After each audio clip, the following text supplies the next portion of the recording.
Non nos canceles. Baixo este cancelo, a cultura galega fai un chamamento a todas as administracións e empresas para evitar que se sigan suspendendo eventos na nosa comunidade. Os traballadores e artistas deste sector piden que se busquen novas datas para celebrar as actuacións, xa que as consecuencias económicas no caso de cancelalas serían inmensas. Unha iniciativa que xa se sumou o xerente da Sala Carma de Pontevedra.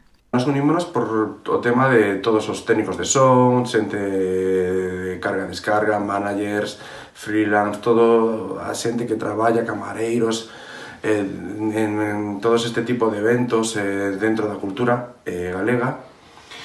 E nada, unome a eles porque creo que o seu futuro é negro, non, é moi negro, tanto o deles como o noso. Toda esta xente pues, ten uns autónomos, hai moitos que teñen algún traballador a seu cargo.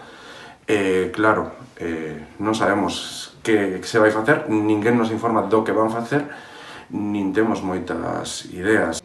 O sector cultural é un dos máis afectados por esta crise do coronavirus, sobre todo polas preguntas que están aínda sen resolver. Ninguén sabe cando volverán a abrir as súas portas ou cando poderán volver a subirse ao escenario. Unhas preguntas que serán incerteza entre os traballadores e os empresarios. En canto ao futuro da Sala Carma de Pontevedra, Marcos Rivas asegura que é moi negro. A nosa sala fai concertos, que é unha actividade a cal a desenvolvíamos porque creemos en todo isto, que queremos seguir crendo. Pero vai ser máis complicado porque non sabemos que aforo imos ter.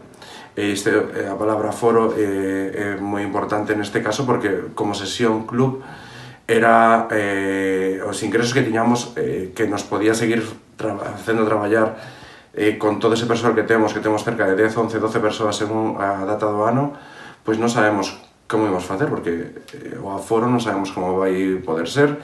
Marcos Rivas é promotor de diferentes actividades culturais na cidade, eventos como o Galegote Rock ou o Surfing de Lérez. O primeiro está xa cancelado e, en canto ao segundo, Rivas asegura que farán todo o posible para que se celebre e, ademais, tratarán de involucrar nel a todos os pontevedreses. Todas estas actividades que facemos co Concello de Pontevedra, e sobre todo surfing, pois intentaremos facelas igualmente. Sabemos que dentro do Concello de Pontevedra hai unha información que, hai cosas moi positivas que nos animan a que sigamos con elas e que non sabemos cando imos facer. E nada, decirle a todos os compañeiros da zona bella de Pontevedra que dende a nosa idea do surfing e do galegote, de todo isto, é traballar con toda a cidadanía e todos os bares e todo o comercio que se poida intentar axudar con estas actividades, se poden facer algún día. Porque cando esta crise remate, que sen dúbida rematará, a cultura estará sempre ao noso carón para facernos gozar cos mellores libros, coas mellores películas, coas mellores exposicións ou coa mellor música.